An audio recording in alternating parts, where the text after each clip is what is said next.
kıssasini ilmiy darajalar berish tartibini o'rtagan nizom talablariga to'g'ri javob beradi. Savollar uchun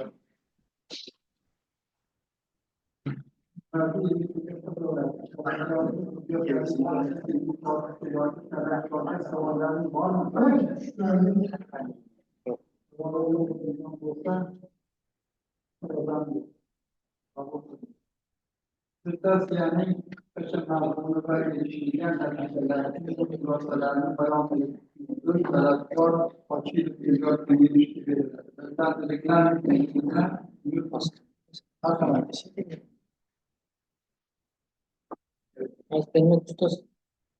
hozir demonstratsiyaga nimasini qo'shib berdik? Taqdimoti chiqmayapti. Bilishingda bormi yo bu yetashyapti?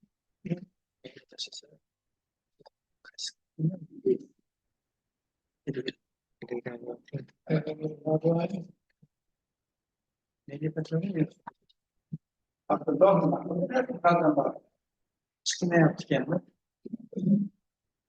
Telegramda bilishingga tashik. Boshqa ekan. Sizlarga olib qo'yiladi. Ayting. 837. Bo'ldi.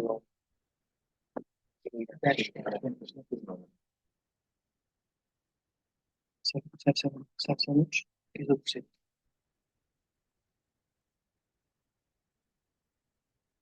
Kaçını bekliyorum. Kaçını.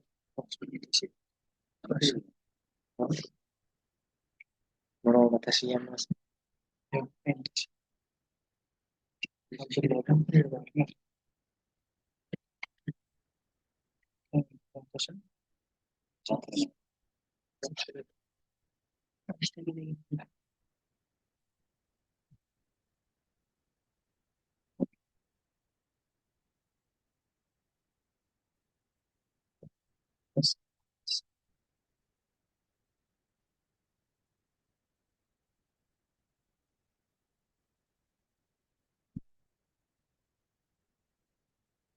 Kişiler şey. Donar. Boştan proof. 9'u taşımış. Kaçını var? 9'u taşımış. Sağlık. Onun kaçını?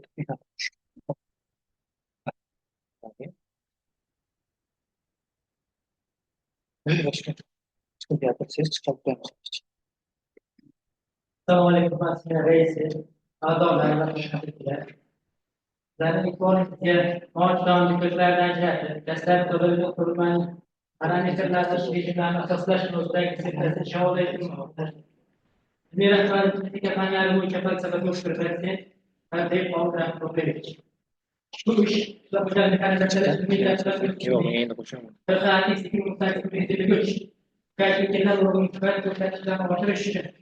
Modernizasyonlaştırma elektrik sarayları kurulmak çıkış, parametreler asaslaş koyulması başarılı. Türkmen Türkiye Devleti'nin 2012 yıl 7 fevraldagi To'q O'zbekiston farmoni bilan 2012 yillarda O'zbekiston Respublikasi yanada rivojlantirishning 5 ta ustuvor yo'nalishida harakat qilishga tasdiqlandi.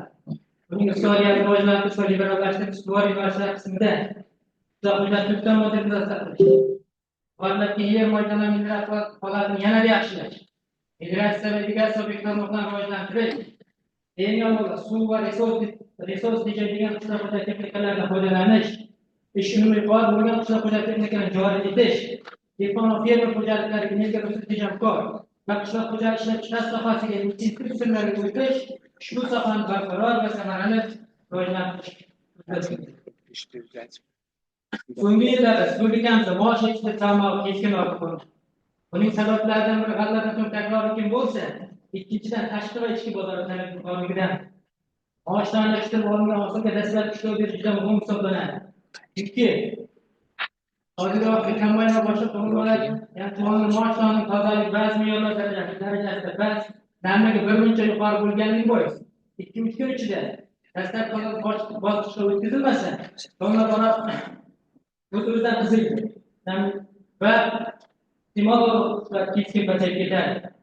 Bu esa agar vaqtida maosh bekatlardan ajralib, dastlab tozalash vositasi o'tkazilsa, donlar orasidan shamol yetishmasgan, o'z-o'zidan quriydi va zararlanishga qilib, sotuvchani ortadi.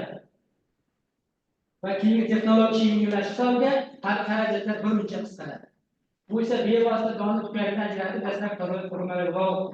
Bugungi kunda dehqon fermer xo'jaliklarida maosh tuproqdan ajratib, dastlab tozalash qurilmalari primitiv usullar, ya'ni qo'l kuchi, tabiiy shamol va ilmiy jihatdan asoslanmagan qo'lbola qurilmalardan foydalanmoqda.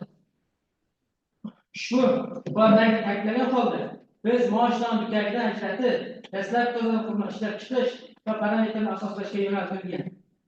Va xo'jalik kunlari urug' boshqa mukallaflardan dastlab tozalash tahlili bilan kitoblagan olimlarimiz Masalan, Ko'zga, Likovich, Kalanskiy, Axtarov, Baymin qanday qilib qo'shgan bo'lsa, xuddi shu ishlar bilan xorijda humanitariy, aqlsizlar, va boshqalar shug'ullangan.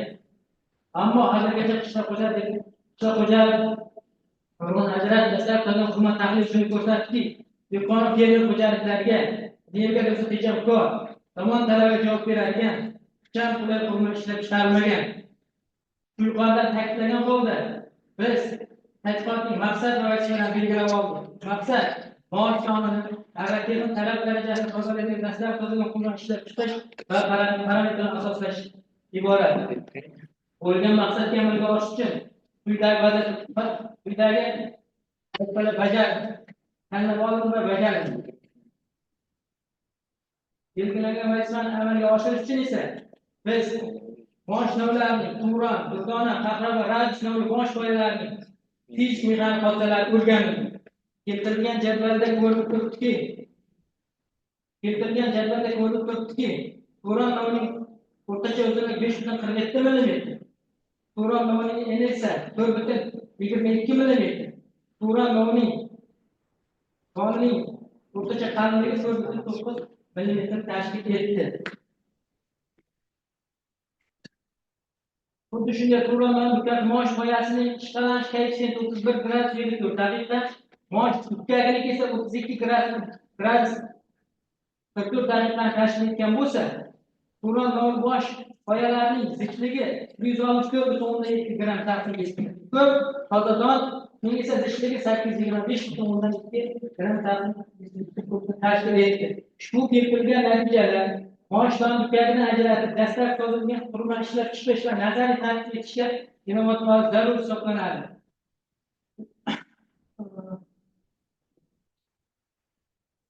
Texnik adabiyotlar, texnik vositalar konstruksiyalari, patent izlanishlar asosida maosh tuproqdan ajratib, dastlab tozalagan qurilmaning konstruksiyasi tuzildi. Ushbu qurilma O'zbekiston Adliya vazirligining 445 elektron dastur bilan himoyalangan. Ushbu qurilma chiqarish kuyligi, silindr, taralishlar va yuklash punktlari, g'alabga harakat qiladigan shatul, shkiflar, asos, elektrodvigatellar, ishga tushirish va o'chirish tugmasi, yuqori g'aldir, past g'aldirdan tashkil topgan bo'lish ishga tushirish quyidagicha. Tarmoqqa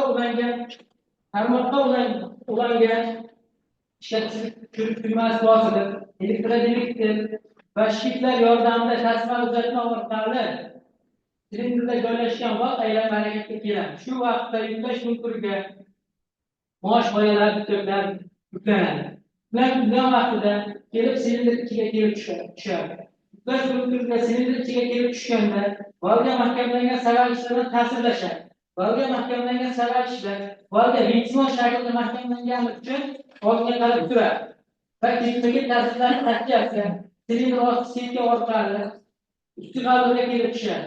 Usti g'alvada yetarlicha kattalikda donlar qolib, qolganlari pastki g'alvaga tushadi. Shu vaqtda pastki va usti g'alvalarimiz g'alvaga harakat qiladigan shatul orqali ilgarilama harakatda bo'ladi.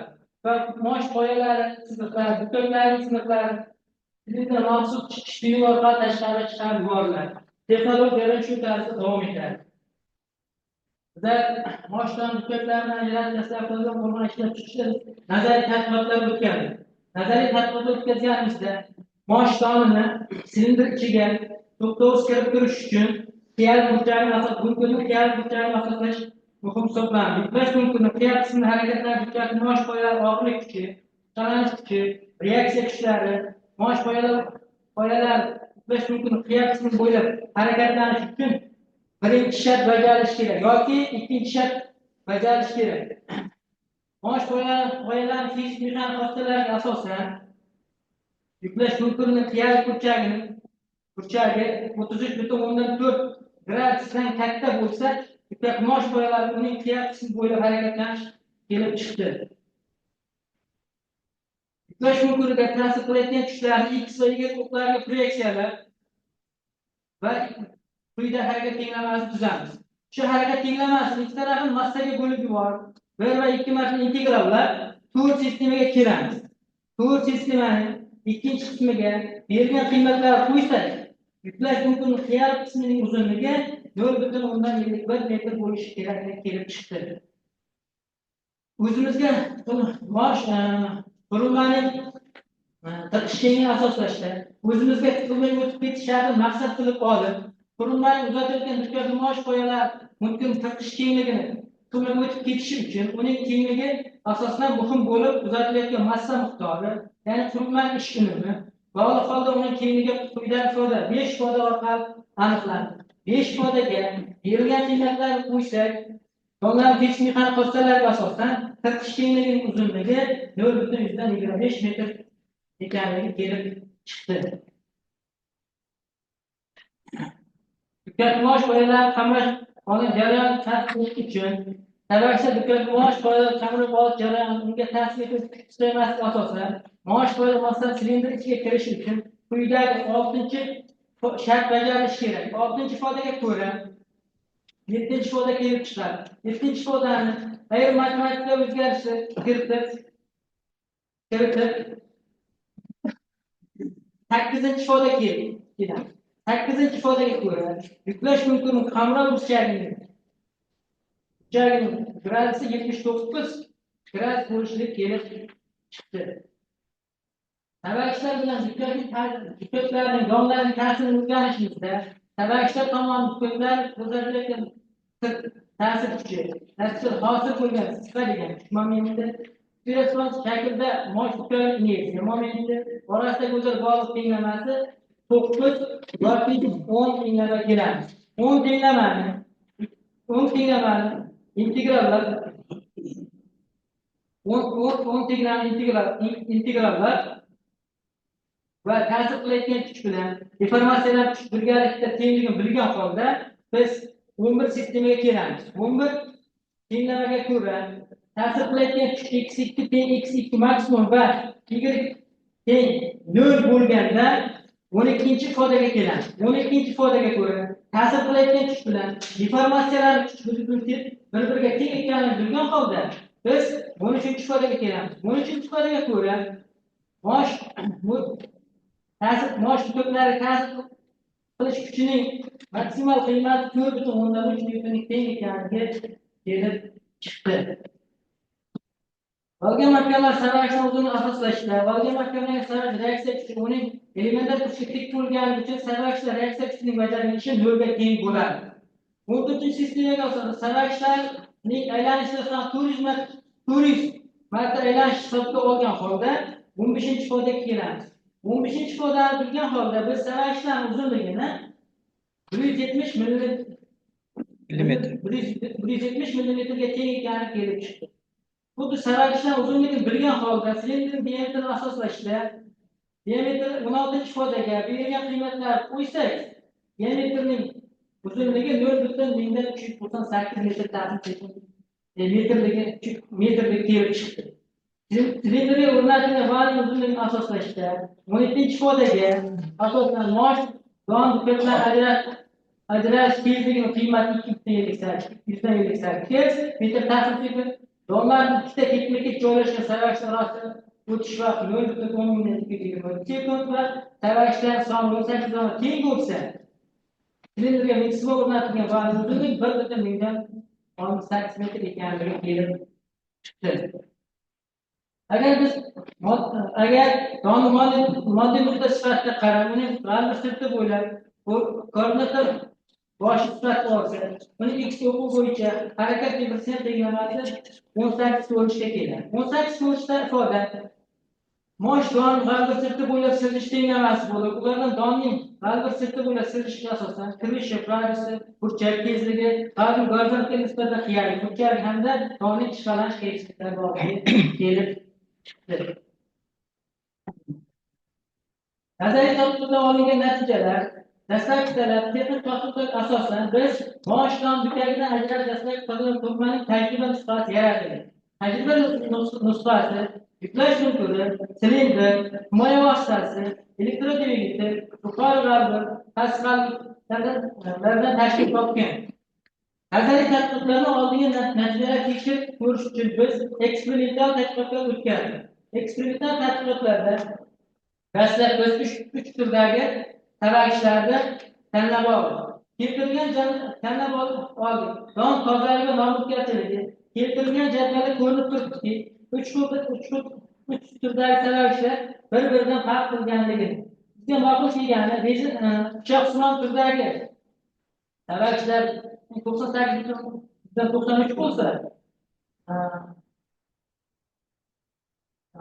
nimasi 1.2%ni don nomutgarchiligi 1.2% tashkil etdi. Qurilma nisbat ko'rsatkichlariga vanning aylanishlar sonini o'rganishimizda, yillik oraliq farqi bilan 200 dan 500 gacha o'zgarib borganimizda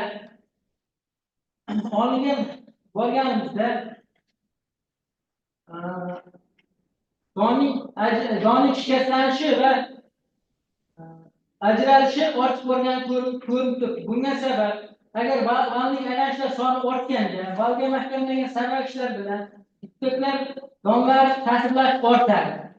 Va olingan natijalarga asosan keyingi tadqiqotlarimizda vanning aylanishlar soni turishda qabul qilishimiz maqsadga muvofiq bo'lar ekan. Xuddi shunday sarg'ichlar sonini aniqlashimizda 3 dona farqi bilan 9 tadan 20 taga o'zgarib borganimizda donning ajralishi va shikastlanishi bo'yicha olingan natijalarga asosan 18 ta qabul qilish maqsadga muvofiq bo'lar ekan. Agar sarg'ichlar sonini ortganda, valga mahkamlangan sarg'ichlar soni ortganda sarg'ichlar bilan mosh ko'katlar donlar ta'sirlash ortadi. Natijada shikastlanish va nomutgarchilik ortib borish kuzatiladi. Valga tebranishlar sonini aniqlashda yillik farqi bilan 250 dan 500 minut atrofida tebranishni aniqladi. Olingan natijalarga asosan don tozaligi va don nomutgarchiligi olganimizda 250 dan minutiga qabul qilish maqsadga muvofiq bo'lar ekan. Xuddi shunday g'alvaning qiyalik burchagini olganimizda g'alvaning qiyalik burchagini 3 gradus farqi bilan 6 gradusdan 18 gradusga o'zgarib borganimizda don tozaligi va don nomutgarchiligi bo'yicha keltirgan yengil chiziqlardan ko'rinib turibdiki, olingan natijalarga asosan g'alvaning qiyalik burchagi 12 gradus qabul qilish maqsadga muvofiq bo'lar ekan. Ko'p omilli eksperiment tadqiqot natijasida nazariy tadqiqotlar olingan natijalar asosida qurilmaning donning ajralishi va shikastlanishiga aylanishlar soni, tavagishlar o'zining ta'sir ko'rsatsa, mosh donni tozalash texnologik jarayoniga esa g'alvaning tebranishlar soni, g'alvaning tebranish amplitudasi, g'alvaning qiyalik burchaklari eng ko'p ta'sir ko'rsatishlari aniqlandi. Eksperimental tadqiqotlar natijasi, ko'p omilli eksperimental tadqiqotlar natijasida biz don tozaligi 98% ga, don nomutgarchiligi 2% intilish sharti bilan quyidagi regressiya tenglamalar tuzildi. O'zining ma'qul qiymatlarga ega bo'lgan qurilma ustida biz eksperimental tadqiqotlar o'tkazdik. Ushbu eksperimental tadqiqotlar Jizzax viloyati Arnasoy tumani va Sharof Rashid tumanlarida tajribadan o'tkazdi. Tajriba vaqtida taklif qilingan qurilma donning tozaligi, donning ajralishi, donning shikastlanishi, donning nobudlanishi bo'yicha dastlabki talab va texnik topshiriqlarga to'liq javob berdi. Qurilmaning iqtisodiy samaradorligini olganimizda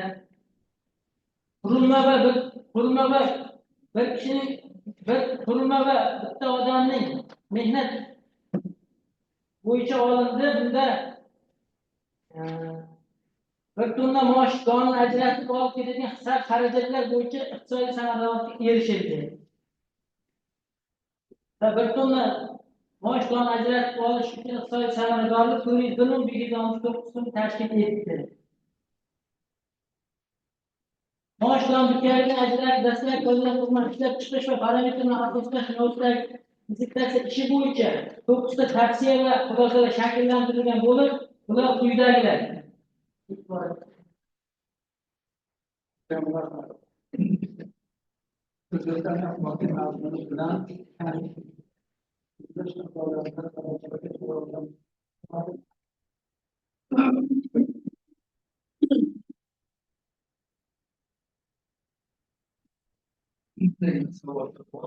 Yana qaysi mamlakatlarda bor?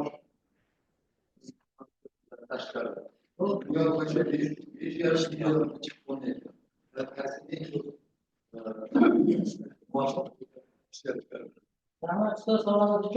Dunyo bo'yicha 5,3 million tonna don yetishtiriladi.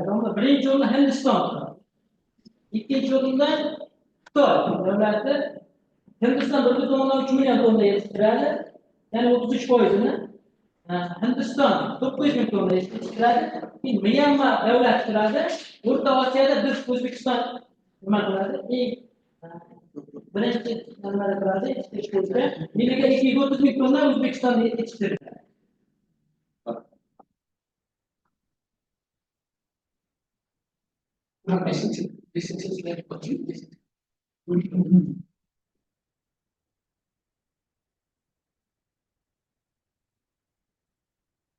Yirmi besh.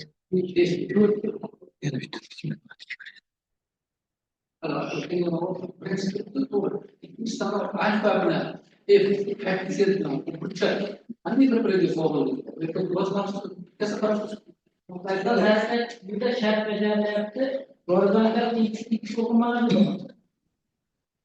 Şuna nispetten tanıdığımız doğanın mantıklı nispetle kariyerinde doğanın birinci ekili düşüşün halatında agar 33,4 gradus bo'lgan holatda gradus bo'lgan g'oyasining yuqori doni gradusi har xil. O'sha holatda bundan oshganda u silindrga don ko'klar qo'yalar to'g'ri kirib turishni ta'minlash uchun biz o'sha gradus olganmiz va mana bu shartga kelib qolyapti. Ya'ni bu yerda to'g'ri minus buni qanday bo'lib qolgan? Donda sinus tarafı borusuz hangislerden biri? Yok, bazen asker tertipsizlikle burçayla Burçak değil mi? alfa. Better be is also two supplements. Test para itu. Ada burçay. Di burçay. Lalu punya kimia Di burçay sekali. di burçak mana sih bu? Alfa itu apa? Maksudnya itu two setiap. Ada asyik. Demez, alfa, Di kendisi. Di gibi kita orada kita kumpul soalnya. O kecil. şu an 80 da bu ondan bu kuyanda ücretimiz marjini değil.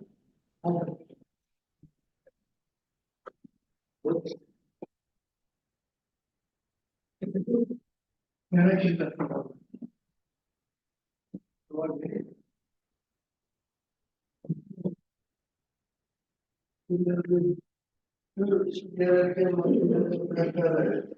Yine tanıdığım makineleri yaratmıyor. Basitliğine hiçbir uygulamalı bunlar yapalım. Bence üstad bu maaştan üzerine ejder destek kazanıp kurumlar konusunda hal yaratmagan. Lekin shunga yaqin qurilmalarda biz masalan soyani tozalaydigan qurilmalar, kalakni kunjut tozalaydigan qurilmalar va bug'doy donani ajraydigan qurilmalar bilan solishtirganimizda hech qaysisida donlar tavagishlarining o'rni masalan bitta pichoqsimon tanlaydi. Çok smontaj. Burada çok smontaj böyle savaş olarak söylerken. Böyle çıkarımız şu. Artı mı? Artı usta hem enerji tecrübeydi. Bu kadar hem dastlabki boshdan tugagan ajratib hem fraksiyalar ajratadi hem dastlab bo'ladi. Bir xil qurilmalarda boshdan boshqa qurilmalarda faqat ajratadi. Tugagan ajratadi. Demek sizin başınız karadan tutan yangiden yaratılgan makinaydı değil mi? Bu yangi uchun solishtirolmaydi. Bu mehnatiga nisbatan iqtisod samarali kelishi. Texnologiya bo'lganligi uchun. Ham ajratib, ham nima bo'lganligi. Bu eksperimental va nazariy tadqiqot asosida taqqoslash usuli orqali olindi. Ma'qul qiymatlar tanlab olindi.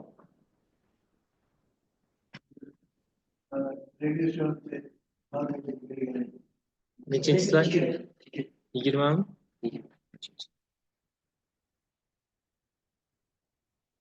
Shundan so'ng? Mana shu 20 turibdi-ku. Oxirida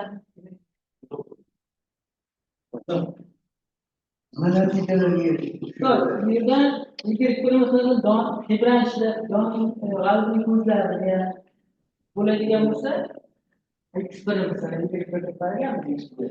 donning diqqatlari ajratib olish sabablari uzunligi.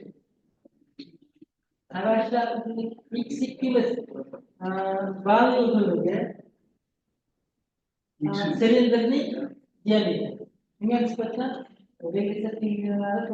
bu ajralishi 98%ga. Mavjudotlik 2% shartidan maxsus dastur orqali ishlaydi. Bu yerda donning shikastlanish darajasi qalin tebranishlarda bo'ladigan bo'lsa, dolg'aning ko'zlari nima ta'siri amplitudasi, teorik burchaklari ko'rsatiladi. Don tozaligi va nobudligi.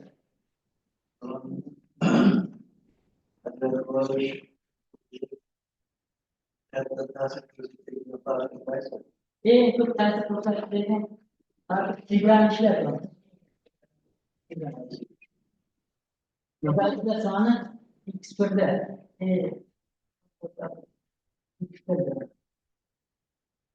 Bu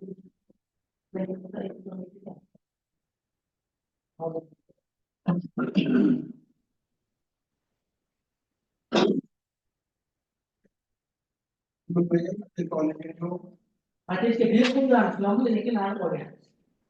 Ateşte bir. Bir şey yok.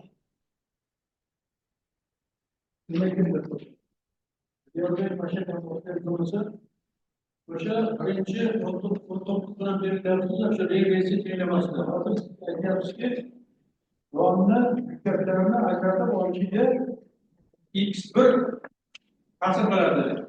En yukarı kasırgaları yanılıyor. Bir de bu X1'den hem katta karşıya değerli bulan türlü o X2'yi 4 ondan 5'e değin buluyor. İbadetiga qarab X3 lekin minus ekan.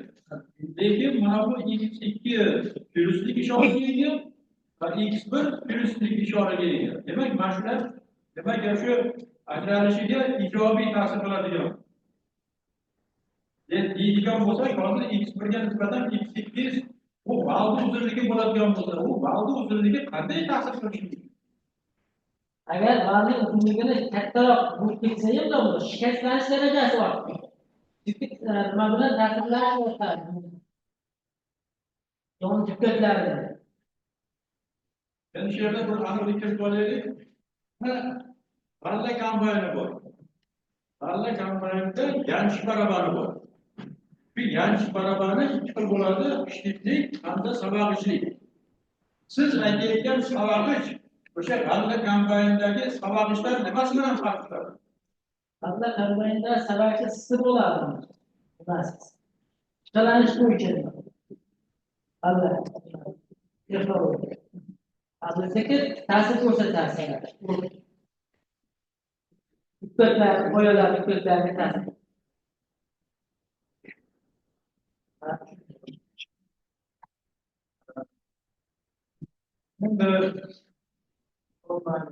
Üçüncü slaytdaki Üçgen.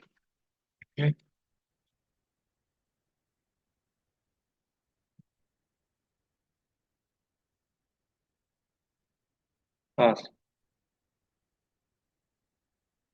üçüncü slaydında o hastane jadvalinde ve hastane jadvalini ikiye böladigan bo'lsak, üçgenler bilan birgalikda qoyani tizimga keltirilyapti. Hastane jadvalda toza mosh donini tizimga keltirilyapti. Bu yerda mana 1 detsimetr kubda minimum 787 gram kelyapti. To'g'rimi? Minimum. Maksimum 925 gram ekan. Bu bosh juda og'ir o'tiradigan donni o'zini hisobga oladigan bo'lsak, bu suvni og'ir nimasini aytadigan bo'lsak, 1000 gram 1 litrda, 1 detsimetr kubda. Sizda donni nimasi solishda zichligi juda suvga nisbatan o mana 10%ga kamchilyapti. Buni ustoz zishlikda aniqlaganimizda, donning donning massasida hajmini bo'yi enida ikkinchi nimada ko'rsatilgan. Bo'yi enini bo'lib olingan natijalar bu kerak bo'lgan sabab mosh ko'katlari bilan, qoyalari bilan va toza don bilan sadaraklar ta'sirlashadi. Ta'sirlashganda mana shu qiymatlar inobatga olmasak bo'lmas. Agar juda katta kuch ta'sir ko'rsatganingizda, To'g'ri, buni yaxshi o'rganganmiz. Men shu yerda bu ma'lumotlarni ko'rganim yo'q edi. Lekin men so'rayotgan narsa buni zichligi to'g'risida gap ketyapti. Zichligi, demak 1 litrdagi hajmdagi bor bo'lgan massa miqdori, to'g'rimi? Mana o'zingiz ham bu M bilan belgilayapsiz. Eng oxirgi ustunda massa o'rtacha deyapsiz. To'g'rimi? 1 litrda. Lekin bir tasavvur qilganmisiz? Bir yarim qop guruchni mayakdan olib, mayaqqa jildirishingiz mumkin bir qo'lda. Lekin yarim qop moshni 2 qo'llab jildirishingiz juda qiyin bo'ladi. bir dona moshchi, bir emas. Litrga solinmagan bir dona moshning zichligi. Bir dona moshning Bir dona mosh. bir dona moshning zichligi. Biz boyagida bir ko'p suvga bir to'da suv ketadi, zichligi nisbatan aytyapti-da. Bu bir dona moshning zichligi. Bir dona Yevasini razbor qilyapti, to'g'rimi? bir Yerda donning gram bo'lingan detsimetr kub deyilyapti. Shunga to'g'ri keladimi? gram, masalan, bir dona mosh grammi 3 gram bo'lsa, o'shani boya tepasida bo'yini, yerini, dagisini, diametrini aniqladi. O'shanga nisbatan olingan bu zichligi. Bir dona bu bo'yicha emas. Biriga bir Bir dona donning o'zini zichlligini qanaqa qilib aniqlaysiz? massasini, massa og'irligi, eniga, bo'yiga, bu ikkitadan hajmiga bo'lyapti. Hajmiga bo'lyapti. Massani hajmiga bo'lyapti. Gram o'shanda o'shaning zichligi keldi.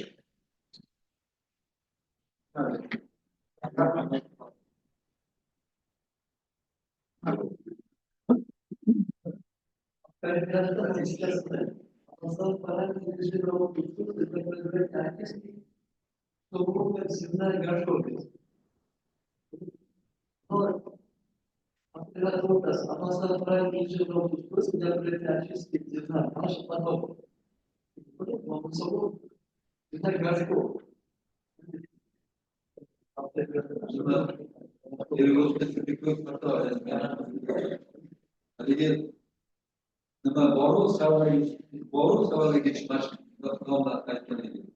Bu 3 kun nom bilan ketyapti переводda. Переводda juda ko'p kamchiliklar bor.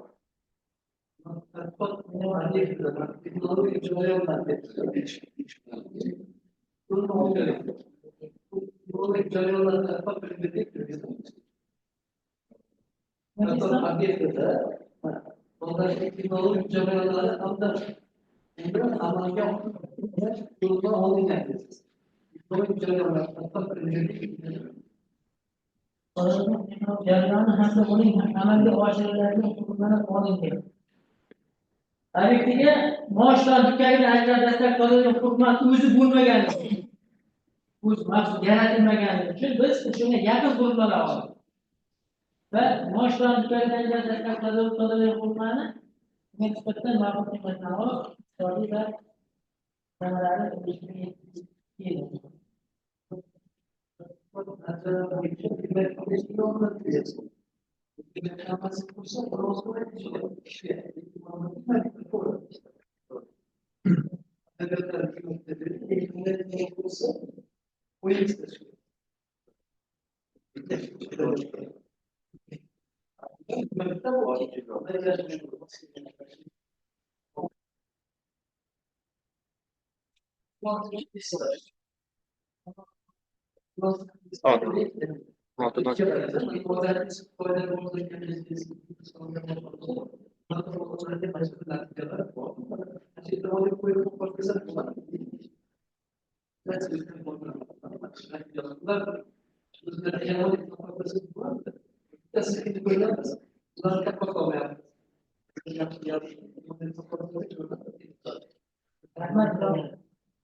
bu domlar nazariy tadqiqotlarni bir ikkisini tadqiqotlar olingan natijalar asosida qurilma qilingan.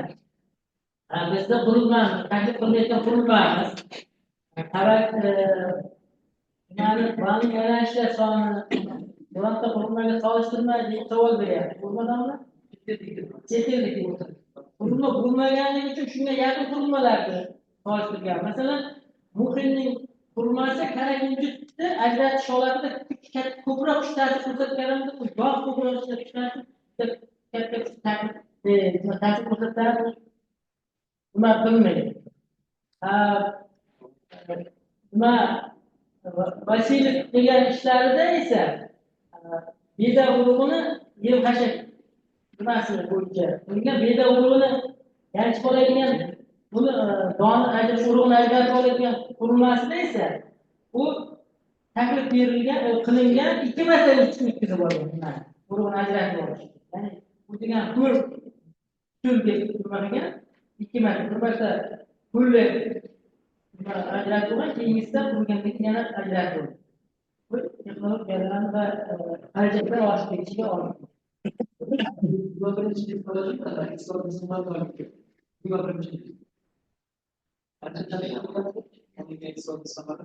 bir tonna uchun 200.569 so'm. Bu mingisi 69.824.69 so'm. 69 ming.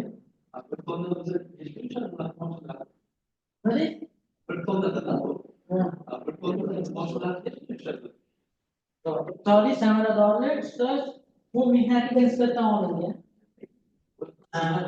Bir kishi bir kunda har qanday yo'l bilan farqi yo'q. O'zi bu mehnat bilan 110-100 kilogacha maosh mukofotlarini dastlab oldi.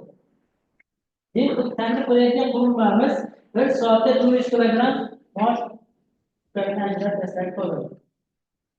Shunga nisbatan unda endi bu o'rtacha ahvoliga amaliyotda xizmatlari, texnik xizmatlari, elektr xizmatlarini qo'shib, xarajatlar qo'shib, keyin aylanganimizda o'sha iqtisodiy samaradorlikka erishdik.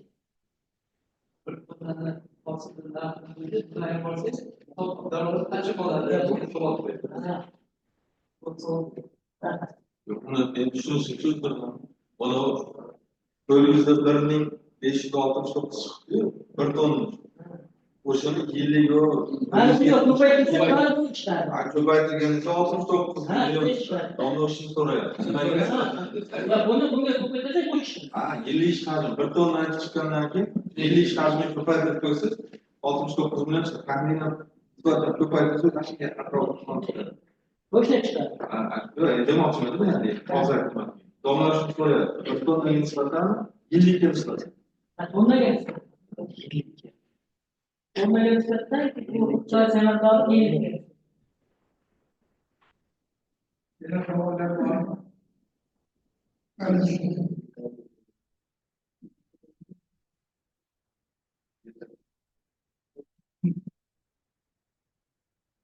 Sizlarga bajarilgan va amaliyotdan o'tgan ilmiy muassasalarga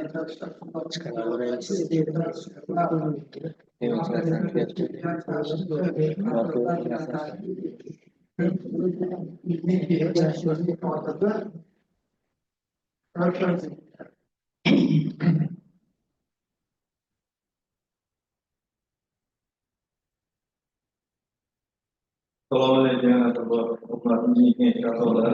Degan xatimizlar nasib ijobiy uzatuvchilarda faqat kamchiliklarni xulosa qilishga to'xtaldi.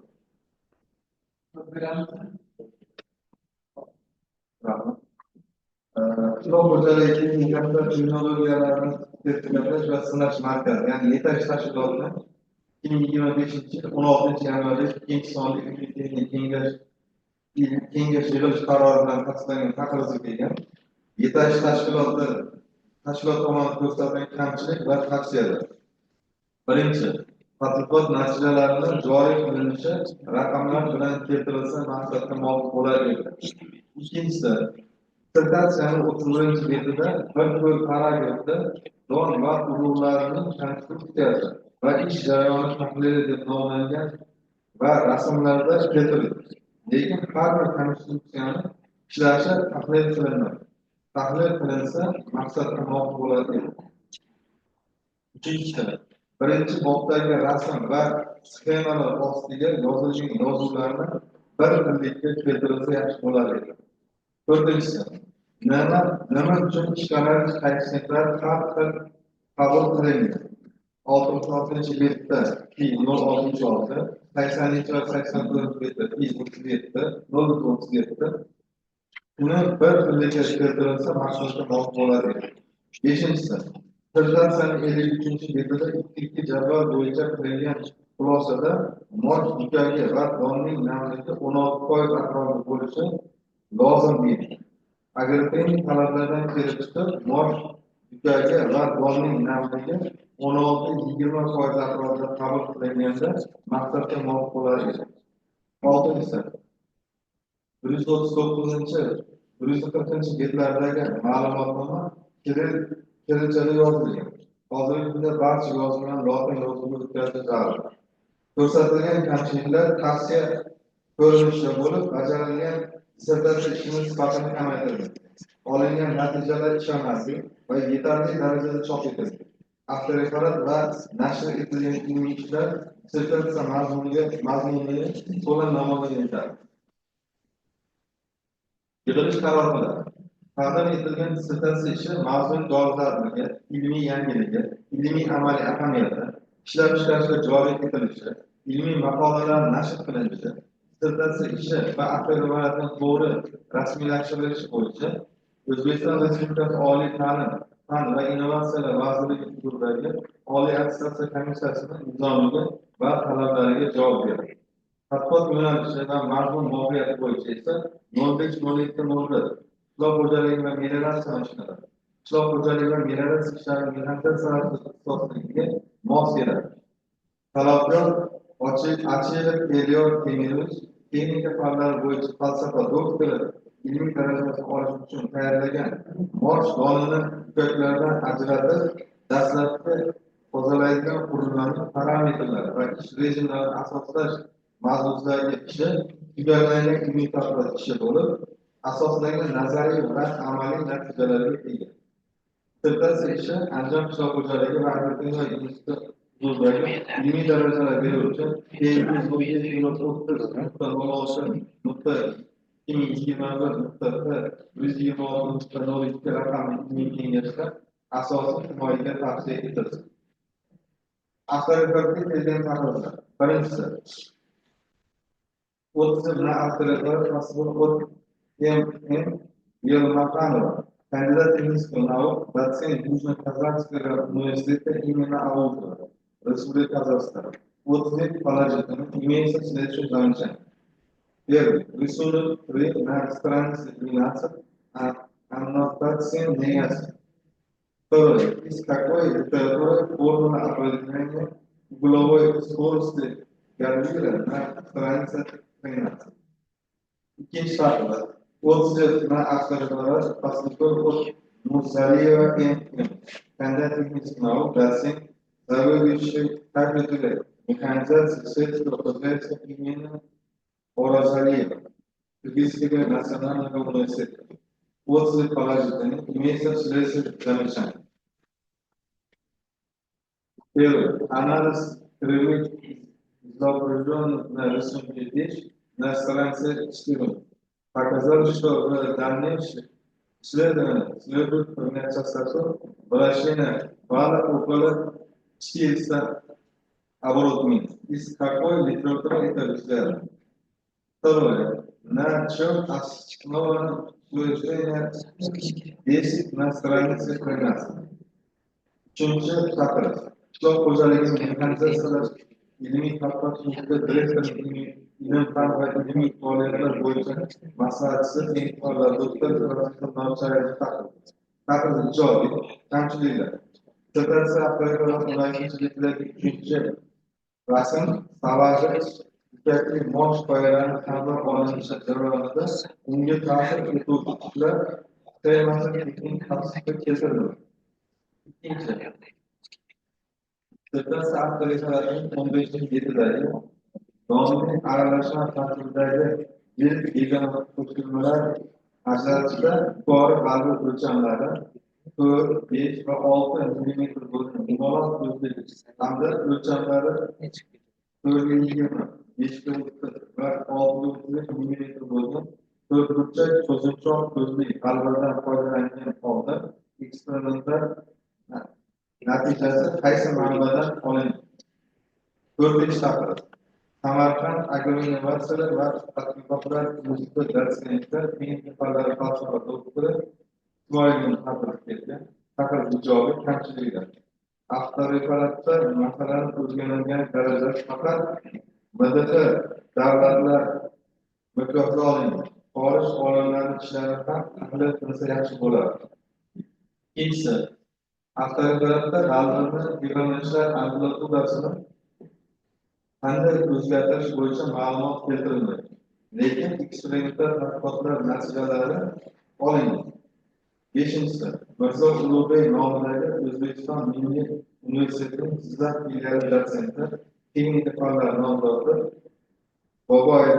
Boboyevning taqriz ijobiy kamchiliklari. Birinchi, avtoreferatning 11 betidagi ikkinchi rasm nimaga nisbatan olinganligi keltirilgan. Ikkinchisi, avtoreferatning 16 betidagi 6 gradusdan 18 gradusga o'zgartirilgan. Olingan natijalarni jadval ko'rinishida taqsimlasa maqsadga muvofiq bo'ladi. Oltinchi taqdir University of Machines and Science institutidan aniq va tabiiy fanlar kafedrasi dotsenti, klinika fanlar falsafa doktori Achilovdan kelgan. Taqdir ijobiy kamchiliklar. Dissertatsiya ishi avtoreferatning 15-betdagi g'alvirni tebranish sonini, don tozaligi va nomzodchiligi aksida qanday tajribalarda o'rganildi. Ikkinchi, dissertatsiya ishi avtoreferatning 16-betdagi qurilmaning asosiy konstrukt o'lchamlari va ish rejimlarining maqbul qiymatlari qanday tanlab olingan. 7-chi taqdir. Toshkent davlat texnika universiteti Markshegernis ishi va geodeziya kafedrasi dotsenti, texnika fanlari falsafa doktori Allanazarovni taqdir etgan. Taqdir ijobiy kamchiliklar. Birinchisi, avtoreferatda ba'zi bir jadvallar to'liq yoritilmagan. Ikkinchisi, avtoreferatda adabiyotlar ketma-ketligida kamchiliklar bor. Kelgan taqdirlar shulardan iborat. Rahmat. Taqdirlar bo'yicha 26 tomonlar bor.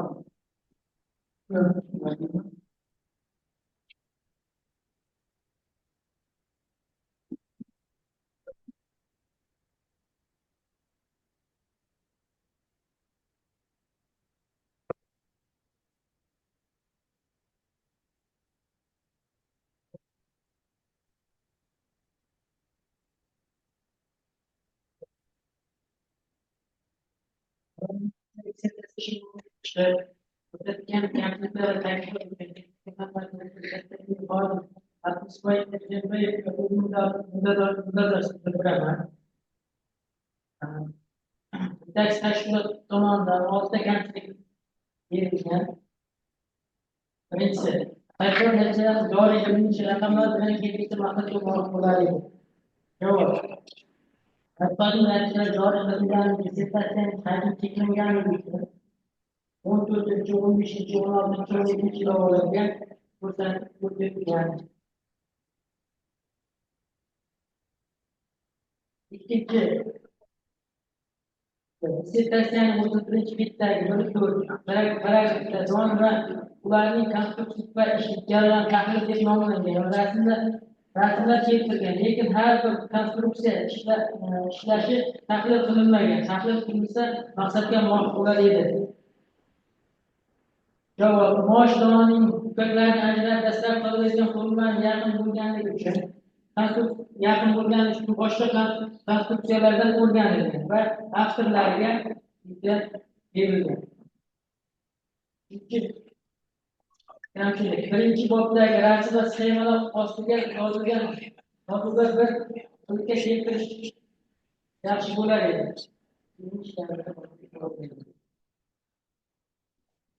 To'rtinchisi. Nima uchun ishqalanish koeffitsienti har xil qabul qilgansiz? 16 bitta. 16. Takdan va takdan 4 bitlarda 37 deb kelgansiz. Javob. Mosh donining ko'plarining ajratib mosh donining ishqalanish koeffitsienti sababi mosh donining harfi mosh doni ko'plari bilan birgalikdagi harfi va qoyalarning nimasi har xil bo'lganligi uchun ishqalanish koeffitsienti har xil kelib chiqqan. Beshinchisi, dissertatsiyaning 23 bitta bo'yicha qalinligi jadval bo'yicha qilinganda bo'lar edi. 23 bittagi jadval bo'yicha qilingan xulosalar maosh to'lovlar va donining 16% atrofida qabul qilish maqsadga muvofiq bo'lar edi. Ilmiy ishlarimda to'g'ri bo'ladi.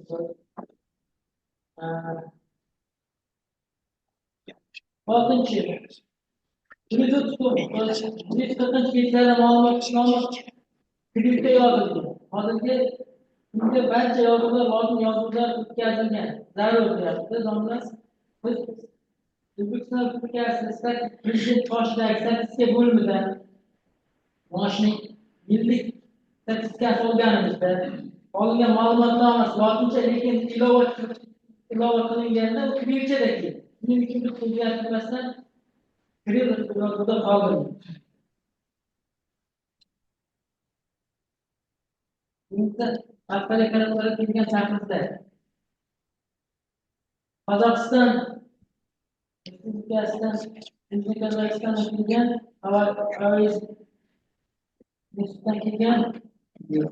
universitetdan kelgan Muayizbaning taqrizi. Birinchisi. 12 bitdagi rasm tushunarsiz deyapti. Dissertatsiyaning bitlar soni cheklanganligi uchun dissertatsiyaning 3 bobining ilk paragrafida nazariy tadqiqotlar berilgan. Ikkinchisi, qalbning burchak tezligi aniqlash formulasi qanday adabiyotlarda olingan? Qalbning burchak tezligi adabiyotlarni aniqlash Shohhaydar va Nazar mexanika, Shohobekov, Asanaqulov, Qazayishvilining texnologiya adabiyotida olingan. Qirg'iziston hukumatidan kelgan universiteti Murazali tadbirda 14 sahifada 5-ci fasl ko'rsatilgan keyingi chiziqli tahlil qilish soni ko'rsatadi. Keyingi tadqiqotlar milliy aylanish tezligi taxminan 400 minutiga qabul qilsa kerak. Bu quyidagi adabiyotlar qanday adabiyotlar keltirilgan? Qalbning aylanishlar tezligi Abdulmajid Nasimov, Nasirov algebra analiz adabiyotlari keltirildi. Ikkinchisiga Avtoriyaning 10-bitdagi bayonot nima asoslangan? Avtoriyaning 10-bitdagi bayonot maosh hujjatlarining mehnat xosstalariga asoslangan holda olingan natijalar. Qishloq xo'jaligi mehnati ilmiy tadqiqot instituti maslahatchisi Archayevdan kelgan taklifimiz. Sertachi Avtoriyaning 10-bitdagi ikkinchilarni tavakkalga tutgan maosh qo'yilar ta'minot olish jarayoniga tartib ishlab chiqilmasi texnik tartib keltirilsa maqsadga muvofiq bo'lar edi.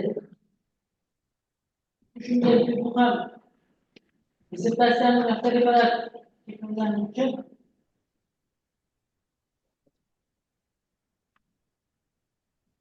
avtoriyalarning bitta soni cheklangani uchun dissertatsiyada keltirib men kamchiliklarni qabul qilamiz va kengashlarni to'g'ri.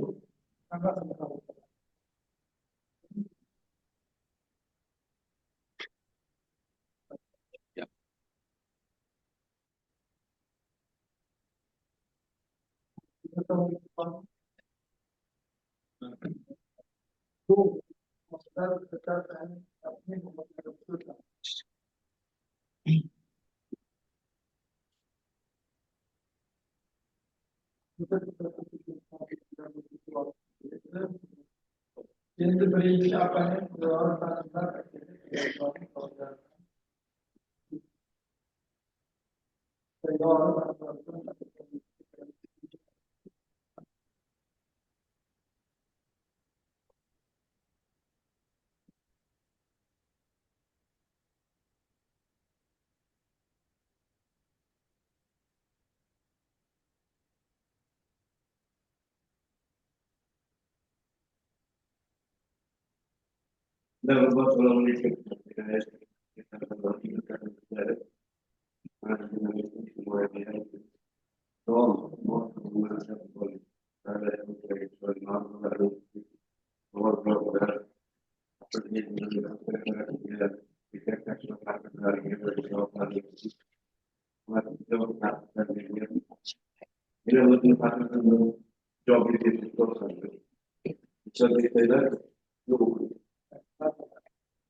yoqishyapti.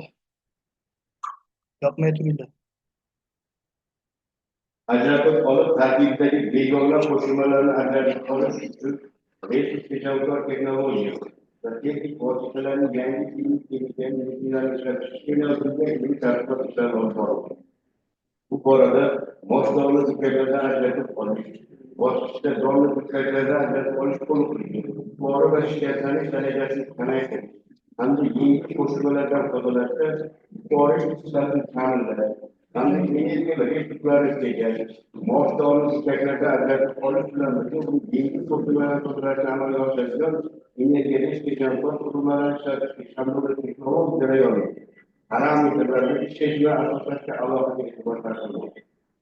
Ushbu vazifalarni amalga oshirishda shirkatlarda kamaytirilgan texnika texnologik jihatdan modernizatsiyalangan qurilmalarni yaratish muhim ahamiyatga ega.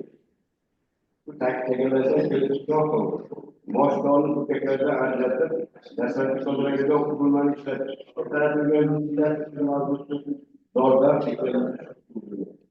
Mazkur tadqiqot ishida boshlovni hujjatlardan shikast yetkazmasdan to'liq ajratib, dastlabki tozalash sodda qurilmalarni ishlatish hamda uning konstruktiv parametrlari va ish rejimlarini asoslashga shart. Ikkinchi, shirkatlar iqtisodiyotga bog'liq.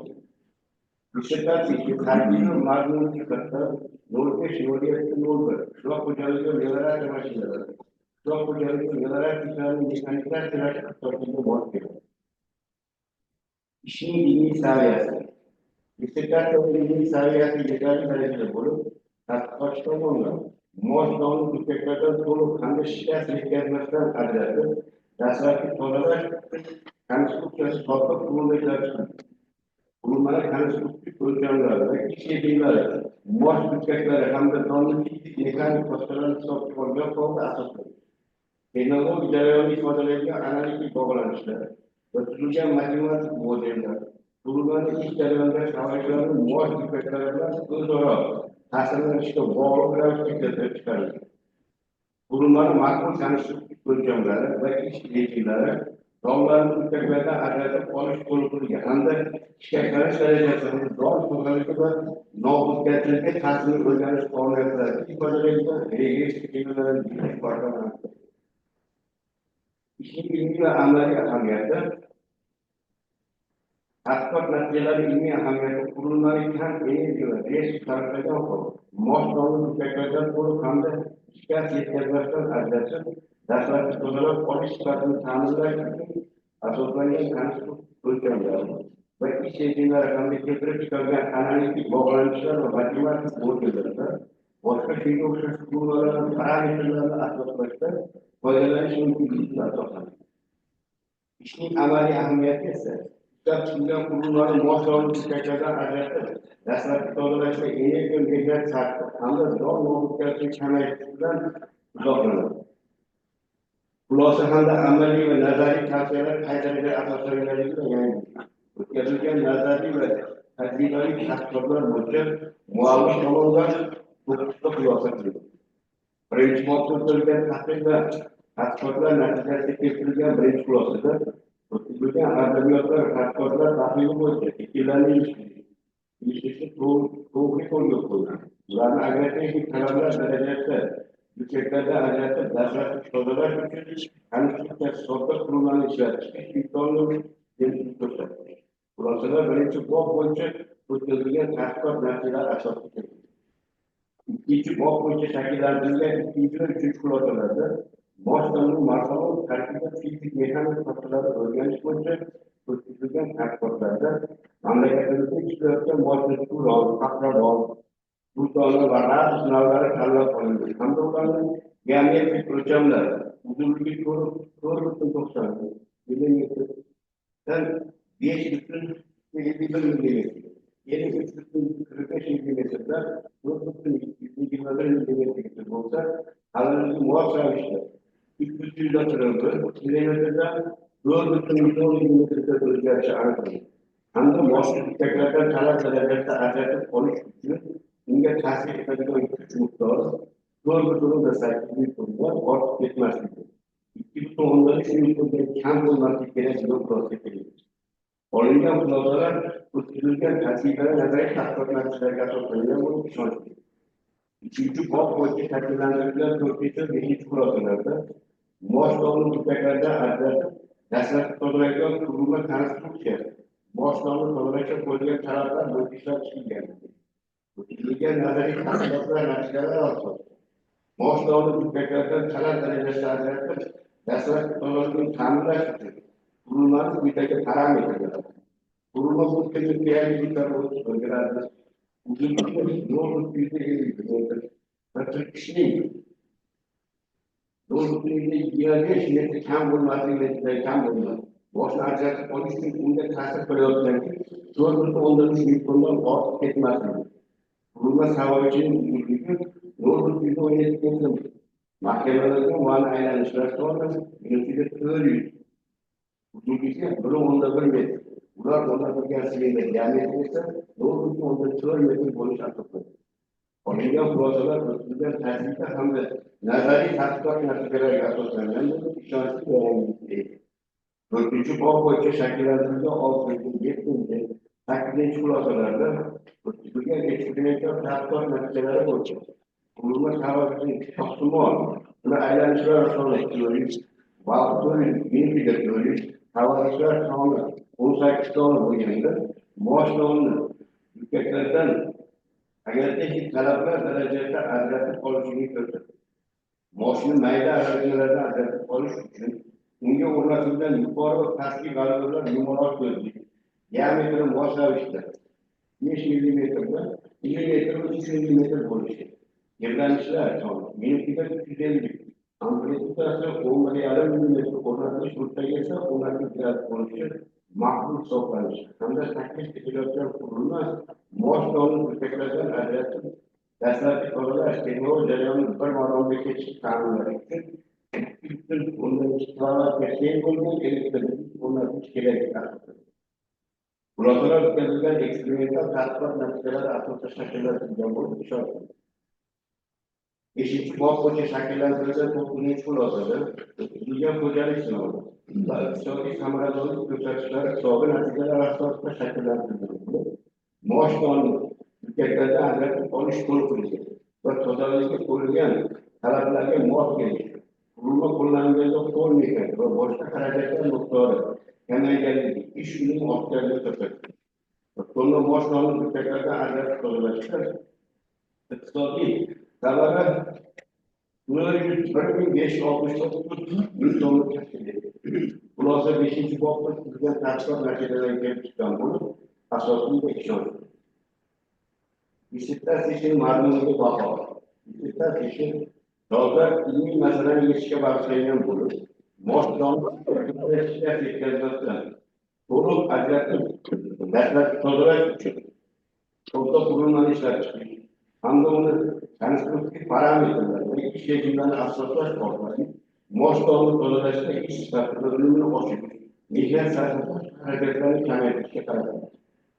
İş ilmi ve ameli ahamiyetli ega va uni tugallangan ilmiy tadqiqot ishi deb qarash mumkin.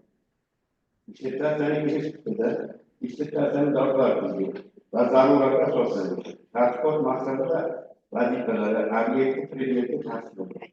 Tadqiqotda respublika fan va texnologiya rivojlanishining ustuvor yo'nalishlariga bog'liq. Dissertatsiya tadqiqotchilari bajarilgan ilmiy tadqiqot muassasasining ilmiy tadqiqot ishlari rejalari bilan bog'liqlik ko'rsatadi. Tadqiqotning ilmiy yangiligi va amaliy natijalari bayon etiladi. Olingan natijalarning ilmiy va amaliy ahamiyati ochib beriladi. Tadqiqot usullari, tadqiqot natijalarini amaliyotga joriy etilgani, ishni aprobatsiya natijalariga e'lon qilingan ishlar va dissertatsiyani tuzilish bo'yicha ma'lumotlar keltiriladi. Dissertatsiyaning masalani holati, tadqiqot maqsadi va vazifalari deb nomlangan 1-bobda mosh dog'li yetishtirishning bugungi holati, guruhlarni tozalash va saralash bo'yicha mavjud bo'lgan usullarni tahlili, qishloq xo'jaligi ekinlarini boshqarish va ko'katlardan ajratib olishda qo'llanayotgan qurilmalarni tahlili, dog' va urug' tozalash qurilmalarining konstruksiyasi va ish jarayonini tahlil, qishloq xo'jaligi ekinlarini boshqarish va ko'katlardan ajratish bo'yicha avval bajarilgan ilmiy tadqiqot ishlarini tahlil, dog' va urug' tozalash qurilmalari bo'yicha olib borilgan tadqiqotlarni analitik tahlil, tadqiqot maqsadlarida o'tkazilgan tahlillarda hozirgi kungacha fermer xo'jaliklari uchun samarali zamon talablariga javob beradigan mukammal texnik vosita ishlatish ta'minlangani ochib berildi. Dissertatsiyaning boshlangan morfologik tarkibi va fizik mexanik sohalari deb nomlangan 2-bobda Respublikaning yetishtirilayotgan mosh boyasini fizik mexanik vositalari va uning namligi, moshlovning o'lchamlari, tasnifi, yukakli mosh boyalari va yukaklarni ishlanish kayfiyatini o'rganish natijalari, moshlovni aralashma va donli kichiklikni aniqlash hamda mosh boyasida yukaklarga ta'sir etadigan tushkun qiymatni aniqlash natijalari keltirildi. Bunda Durdona, Turon, Qahramon nazli moshlovlarning fizik mexanik vositalari o'rganildi. Olingan natijalar moshlovni yukaklardan ajratib dastlabki tozalash pedagogik jarayonini nazariy tadqiq etdik hamda qurilmani ishlab chiqishda to'xtalib zarurligini ko'rsatdi. Dissertatsiyani moshlovni yukaklardan ajratib dastlabki tozalash pedagogik jarayonini nazariy tadqiq etishga nomlangan 3-bobida moshlovni yukaklardan ajratib dastlabki tozalashga qurilmani tuzib pedagogik sxemasi va ishlash to'g'risidagi ma'lumotlar hamda konstruktiv o'lchamlari va ish rejimlarini nazariy asoslashga doir tadqiqotlar natijalari oldi.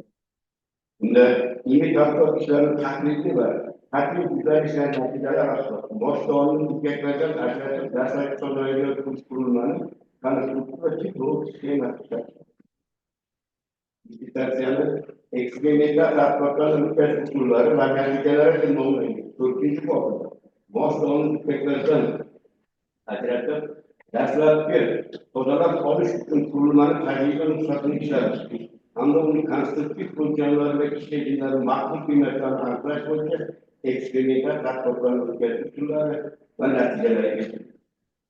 Dissertatsiyaning qurilmani sinash natijalari va texnik iqtisodiy ko'rsatkichlari deb nomlangan 5-bobda qurilmani texnik tavsiflari, sinovlardan o'tkazish va texnik iqtisodiy ko'rsatkichlarni hisoblash natijalari keltirildi.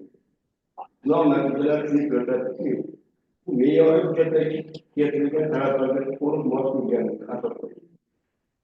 Taklif qilinayotgan qurilmadan foydalanganda moshlovni yukaklardan ajratib dastlabki tozalab olish jarayonida qo'l mehnatiga nisbatan ish kuni oshib iqtisodiy samarga erishganligi ko'rsatildi. E'lon qilingan ishlarda dissertatsiya natijalarini bayon qilgan. Yuritilgan tadqiqot natijalari bo'yicha tadqiqot tomonidan 20 ta ilmiy ish chop etildi va ularda dissertatsiyadan olingan asosiy natijalar to'liq bayon etildi.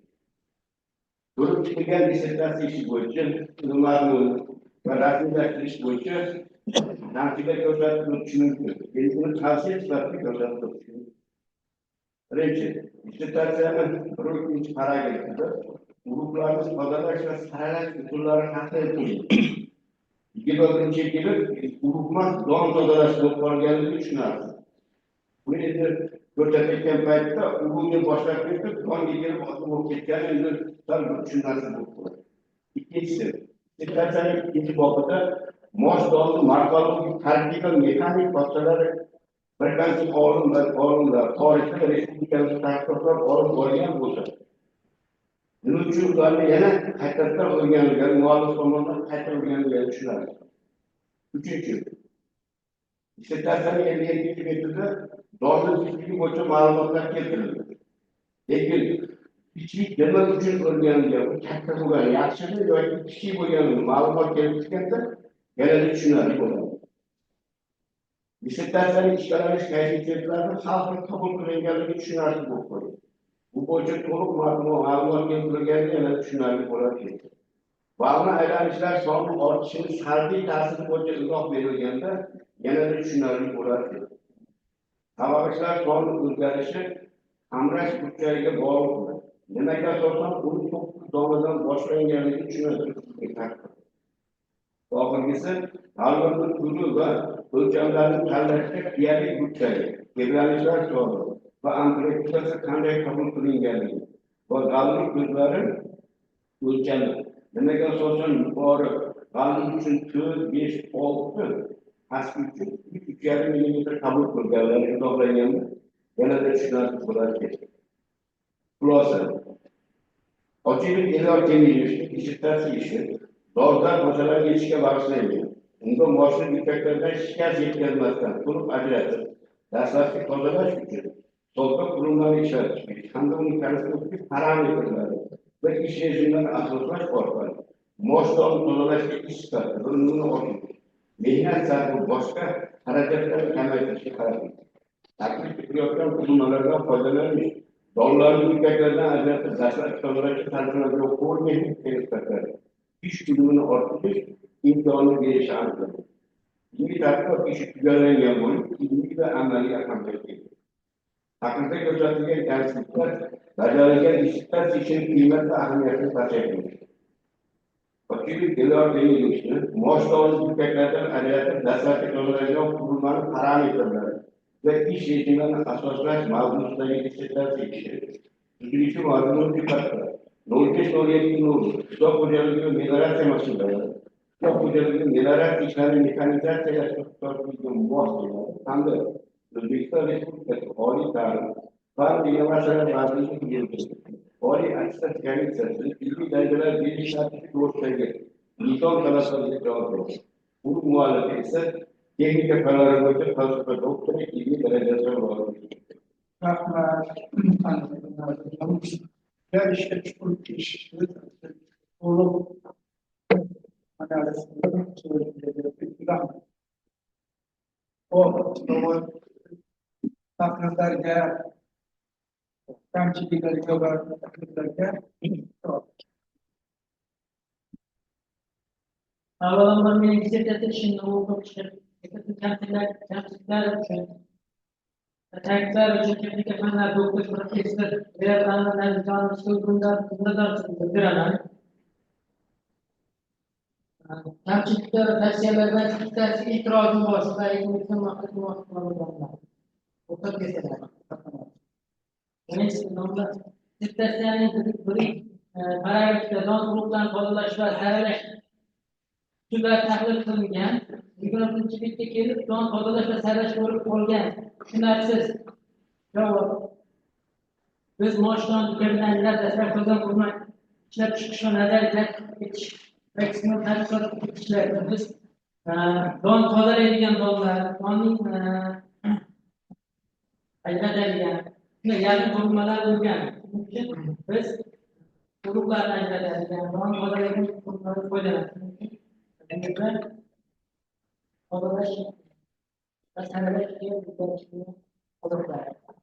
İkinci itirazım, dissertatsiyaning ikkinchi bobida maoshdan monolog tarkib va besh muhim masala bir qancha xorij va respublika tadqiq olib borilgan bo'lsa, nima uchun ularning ma'lumotlari foydalanishga muallif tomonidan ular qayta o'rganilgan tushunarsiz deyapti ustoz.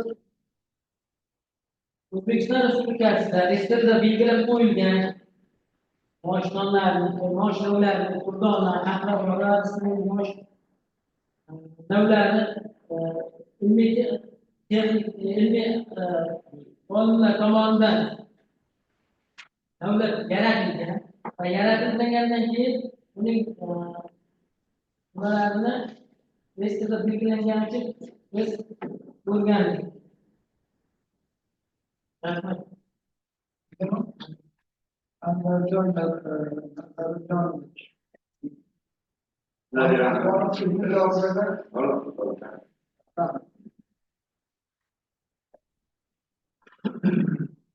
Özde inkılap yapanlar, teknik yapanlar, doktorlar, insanlar değil, amcan, da ilişkili.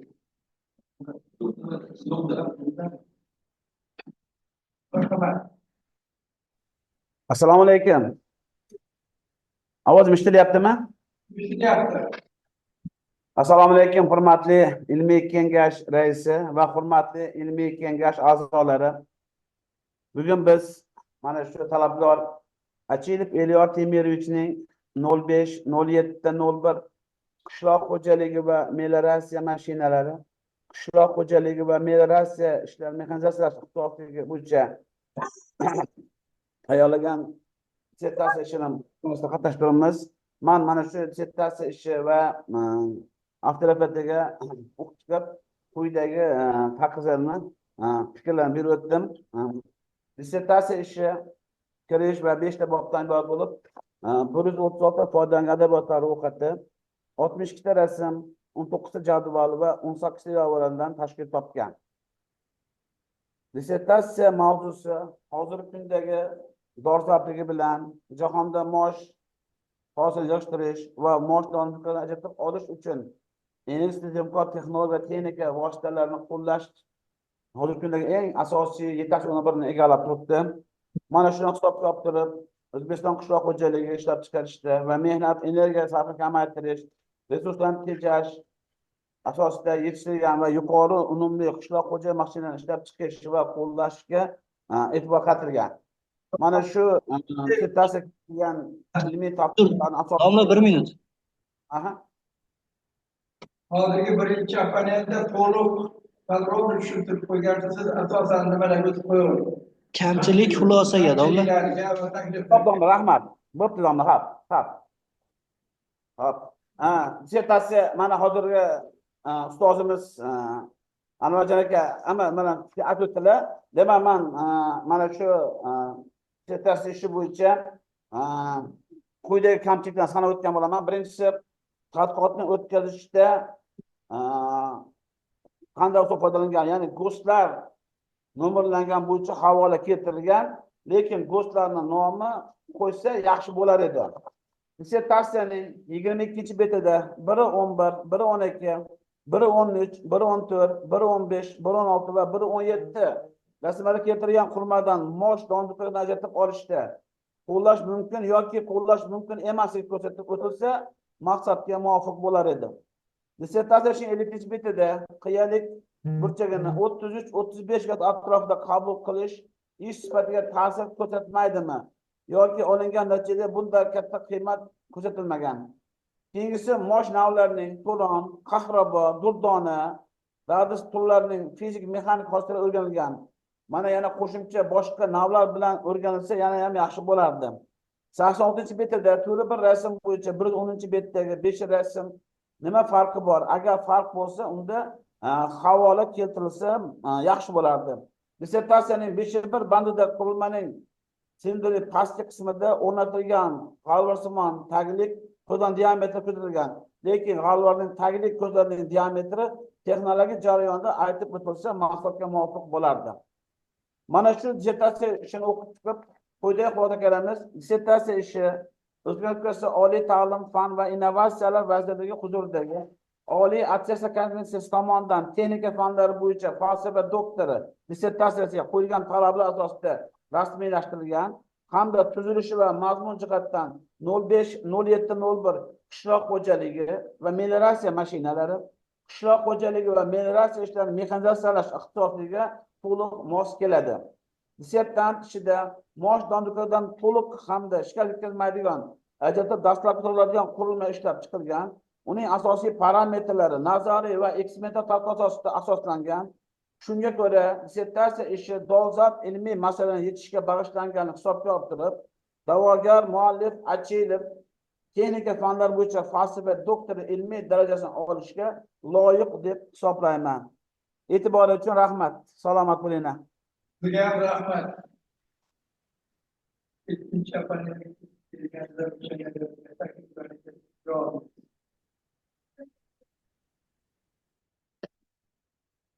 avvalambor menga dissertatsiya ishimni texnika fanlar bo'yicha ishlab o'qitib,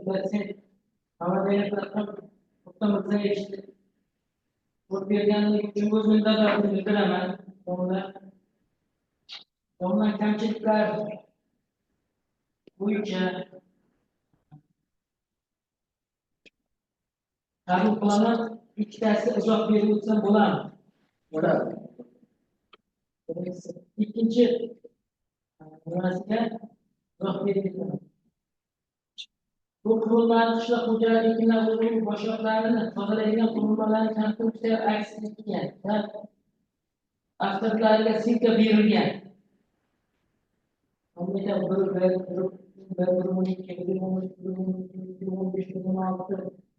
Rasmlarda keltirilgan ularning hammasi taqdirlari silka berib qo'yilgan. Ikkinchisiga izoh bersam, uchinchi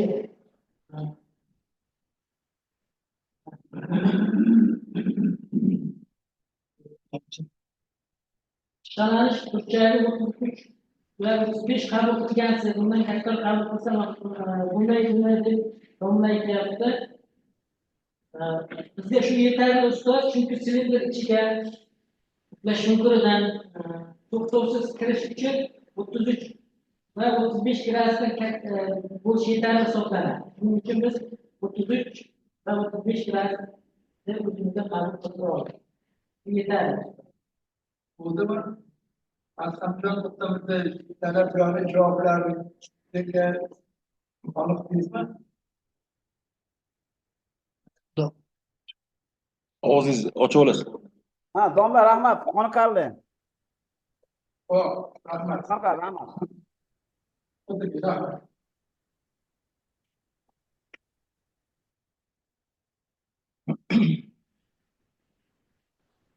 Endi hujjatlarni rasmiy muhokamasida tugadi. Umumiy muhokamalar. Umumiy muhokamalar. Quyidagi chiqishlar uchun marhamat.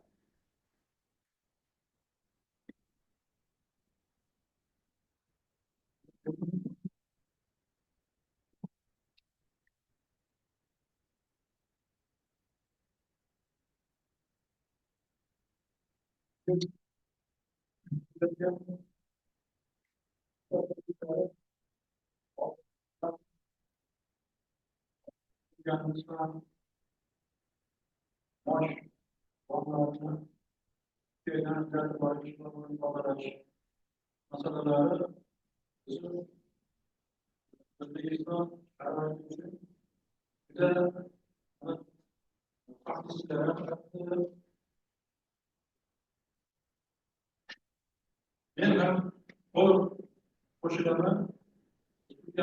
Dolzarb masalasi olaman. Sababi mana butun dunyoda o'zi 5,3 million deyapsizmi? 5,3 million tonna. 5,3 million tonna mosh yetishtirilar ekanda, lekin yana bitta nima, xuddi shu yerga shu jumladan O'zbekistonda deb shuni qo'shib qo'ysangiz yaxshi bo'ladi. Jumladan O'zbekiston Respublikasida shuncha tonna deb qo'shib qo'ysangiz, bu ma'lumotlar ko'p keyingi tadqiqotchilar uchun ham, aytaylik mana bakalavrda o'qishyapti talabalar, magistraturada o'qishyapti. Bu avtoreferatist butun hamma bibliotekalarda, markazlarda turadi. Demak, bizga o'xshagan rahbarlar aytaylik magistratga yoki bitiruv malakaviy yozuvchiga biz tavsiya qiladigan bo'lsak, shuni adabiyot sifatida foydalaning, bu yerda shu narsalar ko'rilgan desa, shunda to'liq ma'lumot. Demak, butun dunyo bo'yicha ham, bizni O'zbekiston Respublikasi bo'yicha ham. Keyingi yana aytmoqchi bo'lgan gapim, bu yerda mana bu parlamentimiz orada Xudoyor domlayan ta'kidlab o'tdilar. Bu fizik mexanik xossalari to'g'risida. Moshni fizik mexanik xossalari bizni adabiyotlarimizda, bizni shu respublikadagi olimlar tomonidan yozilgan adabiyotlarning haqiqatda ham aks etgan. Mana bu chet davlatlarda shu texnikalarni yaratish demak e'tibor berilgan ekan, ular yaxshi foydalangan bo'lishi mumkin. Bu yerda aks etgan bo'lishi mumkin. Men shuni yerni ham yaxshi e'tibor berilganiga xursand bo'laman. Demak, ikki xil holat uchun ham yukak qoyasi bilan birga buni bosib nima qilinganda men qaytib so'radim, savol berdim. Hali solishtirma og'irligi emas, zichligi deb javob berdilar. Mana shu to'g'risidagi ma'lumotni bitta Aslon Hamid domlamizni kitoblarida qishloq xo'jaligi mashinalarini loyihalash degan kitobida ko'rgandim, xolos. Unda ham mosh yo'q edi. Makka yuqori bor edi, chigit bor edi, bir necha sportlar uchun. Mana endi o'sha fizik mexanik vositalari to'g'risidagi, texnologik vositalar to'g'risidagi ma'lumot mana bu siziqlanishingiz bilan ancha-munchalik kamchilik joylari bo'lmoqda. Endi men yuqoridagi fikrlarga qo'shilaman. Shuning bilan birga meni ham fikrim ijobiy. Yuqoridagi aytilgan shu qo'shimchalarni kelgusi ishlaringizda agar qo'shib kelgusi ishlaringizda boyitilgan holatda olib boradigan bo'lsangiz, juda bir bebaho ish. Rahmat, Rahmat.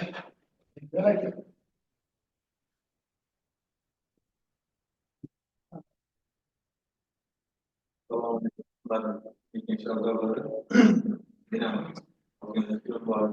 Belorussiyada ishlar haqiqatdan bosh donim bilan ajratish juda dolzarb mavzular gaplar. Sababi hozirgacha bosh hosilni yig'ishtirib olish, doni bilan ajratish asosan qo'rmaydi.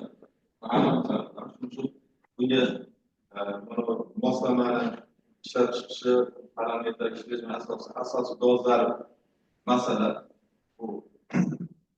Endi bu to'g'rilamas eng asosiy e'lonlar mana bizga ilmiy kengashimizga ariza topshirgandan beri birga ishlayotganim uchun aytmoqchiman. Mana o'sha vaqtdan birinchi kelgan vaqtidan boshlab hozirgi kuncha ancha o'zgardi.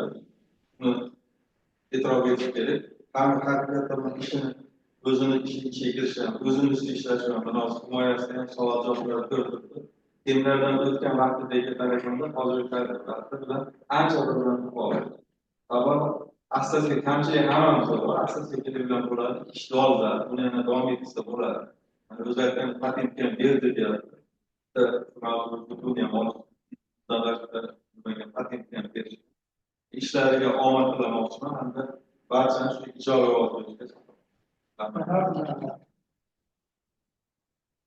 Hurmatli kengash a'zolari, sizlarga muhokamalasiga ishni baholash uchun komissiyasi tayyorlab olishimiz kerak. Marhamat, komissiyasi raisiga a'zolariga oldingi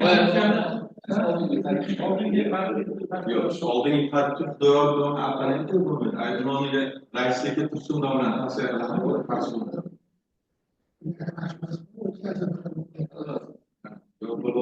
Doim apparatda agar hamma rozi. Yuqorida yo'q, mana almashtirib tayyor qilgan usul dedik.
Dans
le monde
Olur mu? Protokol.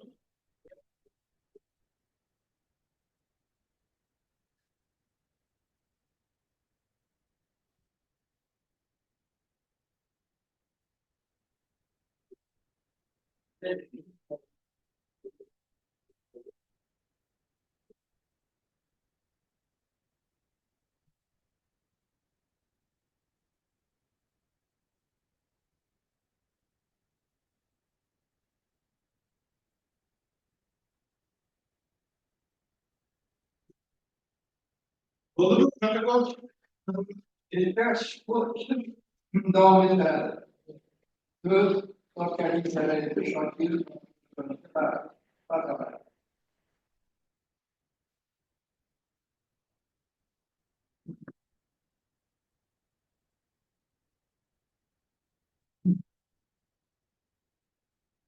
Organizasyon, maalesef güvenli olması.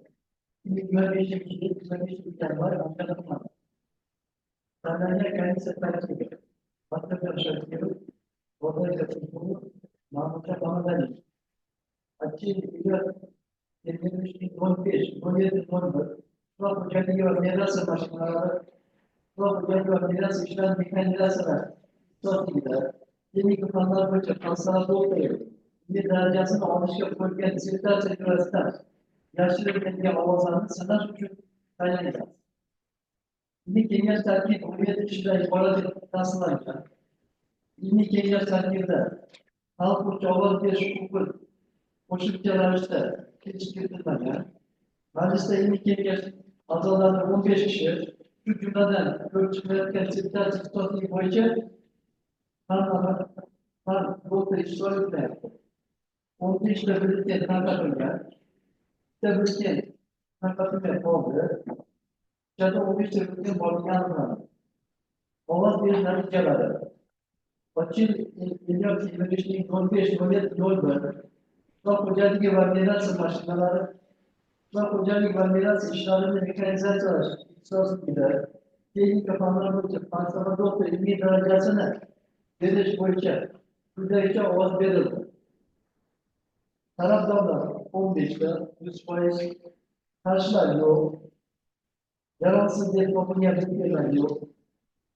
Çok kendi sarayısı, vatandaşlar gibi kendi sarayları falan tuttuğunu ilk bana geldi. Çok kendi siyasi bağlamlarda tartışmalar geçişi soruyor. Karşılar bir taraftar bir kabul olun. Bunlar bir taraftar artık ama da bu kullanıcıya karşı bir var. Nasıl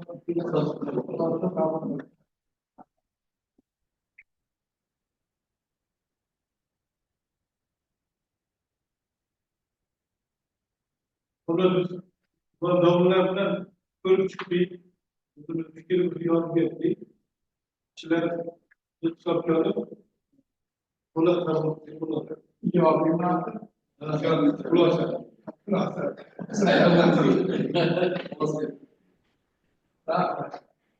Yani bunlar ülkenin yani ayakında kullanmayı koşullar söz gelse de orada yakınında koşullarını koşullarını asasında.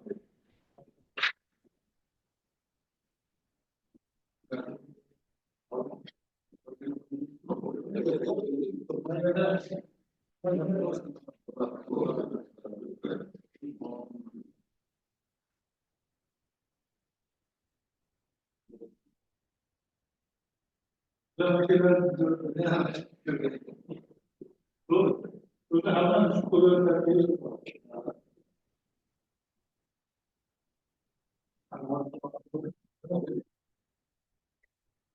Sırf değerlenmiş muhayyatı, zaten o geliş, dergicelerde yaparsan, kanatlar başlık bir maaş sonuna hizmetlerden kaynaklı taklatı sorunu bekliyor.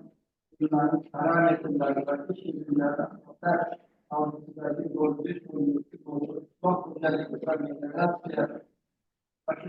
çok güzel bir işlerine arkadaş sağlıklı güneşte teknik yapanlara bu iki arasında çok büyük bir derecede varlık için qoldirilgan himoyasiga asosan Andijon qishloq xo'jaligi va agrotexnologiyalar institutidagi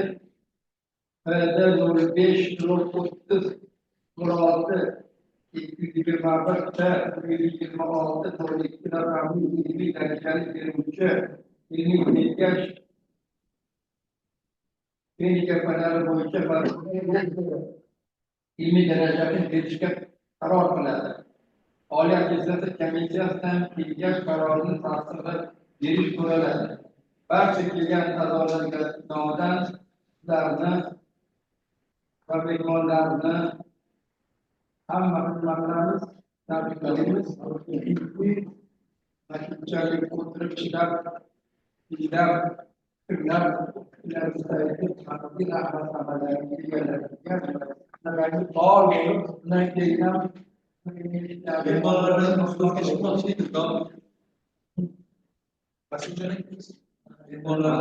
bo'ldi. Ana hozir Nizam Politexnika institutidan texnika fanlari nomzodi doktor, nomzodi professor, Turon akademiyasining akademigi Xudoyberdiyev Abdulaziz Abdullayevga so'rayman.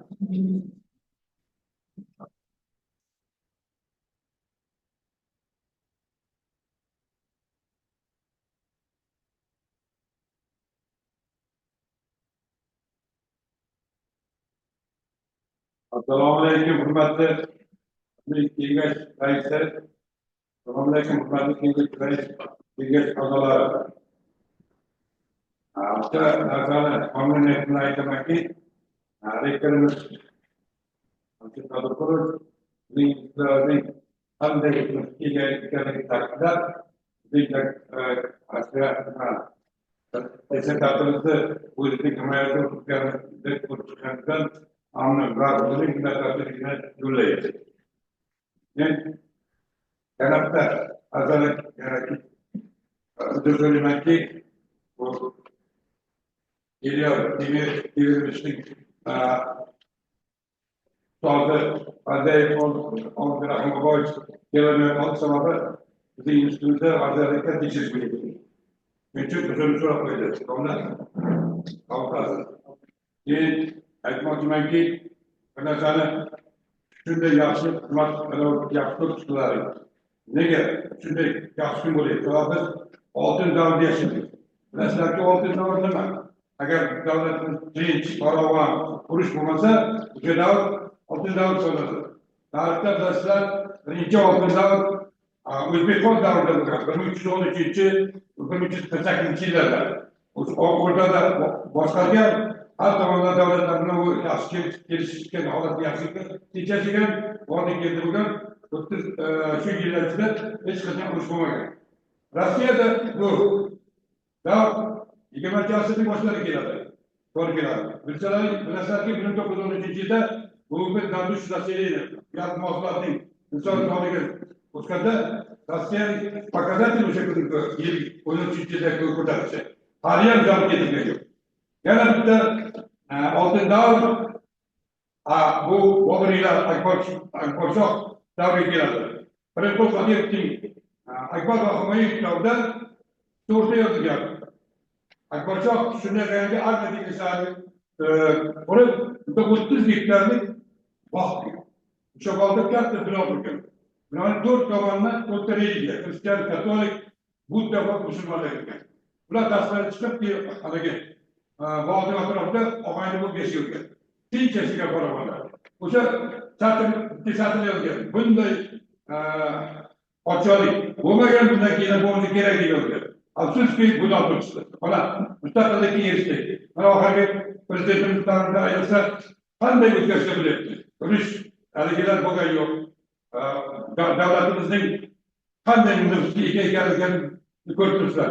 Biz faqat innovatsiya yangiliklar deyapmiz. Ana shunga qo'shgan odam insonlardan o'ylaymanki, sizlar ko'rib turibsiz. Sizlar mana shu O'zbekistonimizning kelajak buyuk bo'lishga o'zlaringiz ishlaringizni qo'shayotganligingizni ko'rib turibman. Shuning uchun sizlardan xizmatlaringga rozi bo'lishlaringizni so'rayman. Bizning dissertantni ijobiy qo'llab-quvvatlaganlar uchun sizlarga katta rahmat. Bu yigitning mehnatkashligini hammamiz bilamiz. O'zi kelishini bir yilda 2-3 marta bizdan o'tib turdi. Hozirda yaqinda yuqoridagi yo'lni oxirida yaxshi yo'li bizga olib kelyapti. Sizlarga katta rahmat. Uylarni to'yxonamizda, munosabatimizda.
Agar kamu apa yang kita lakukan, kita akan bisa kesalahan dalam apa yang kita lakukan.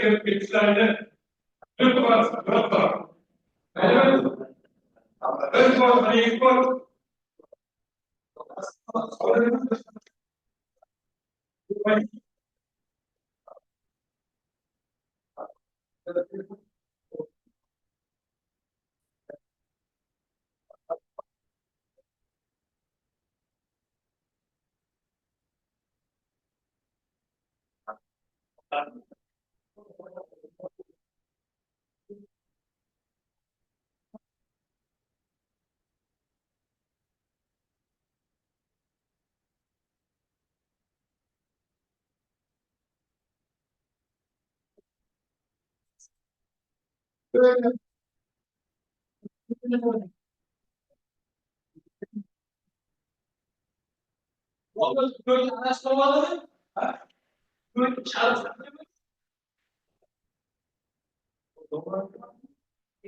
Taxlanib qo'yish kerakmi, Abdulla aka? Yaxshi vaqt qo'yib.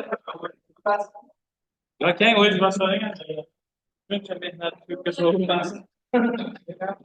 Qaysini bosasiz to'g'ri? Hali ham bitta bossangiz bo'ladi. Bismillah.